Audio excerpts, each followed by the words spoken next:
Good afternoon friends. এই দেখো আমি আজকে কি রান্না করছি, ছোটো মাছের চচ্চড়ি। ছোটো মাছের চচ্চড়ির জন্য মাছ ভিজে রেখেছি। এটা হচ্ছে ট্যাংরা মাছ, ঠিক আছে। এই দেখো অল্প পরিমাণে মাছ ভিজে নিয়েছি। এখানে দেখো সবজিগুলোকে ভালো মতো ভাজছি। এখানে দিয়েছি আলু, বেগুন, ডাঁটা।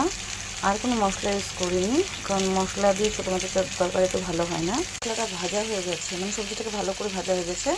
কিছু দিনই কালা জিরা আর পেঁয়াজ সোমবার, লঙ্কা সোমবার দিয়ে, আলু বেগুন দিয়ে হালকা জিরা গুঁড়ো দিয়েছে, কিচ্ছু দিইনি। যেহেতু ঠান্ডার দিন সেহেতু একটু ধনিয়া পাতা দিলেই সবজির টেস্ট আসবে। টমেটো দিয়েছি, টমেটো আমার খুব ভালো লাগে তাই টমেটোটা দিয়েছি। তো এর মধ্যে হালকা পরিমাণ জল দিয়ে আমি সবজিটাকে একটু সিদ্ধ করে নেব। সবজিটা সেদ্ধ হওয়ার জন্য দেখো কিছু পরিমাণ আমি জল দিয়ে দিয়েছি। এখন সবজিটা একটু সেদ্ধ হলে মাছ দিয়ে নেড়ে চেড়ে ধনিয়া পাতা দিয়ে সবজিটাকে নামিয়ে দেবো। দেখো লাঞ্চের জন্য ভাত রান্না করা হয়ে গেছে আমার। এই দেখো ভাত হয়েছে। এখানে 2-3টা মাছ ভাজা রেখেছি আমার হাজব্যান্ডের জন্য।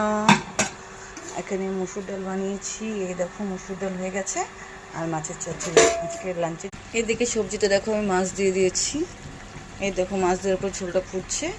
এখন হালকা ধনিয়া পাতা ছিটিয়ে আমি সবজিটা নামিয়ে দেবো। দেখো আমি মাছের চচ্চড়িটাতে ধনিয়া পাতা ছিটিয়ে দিয়েছি।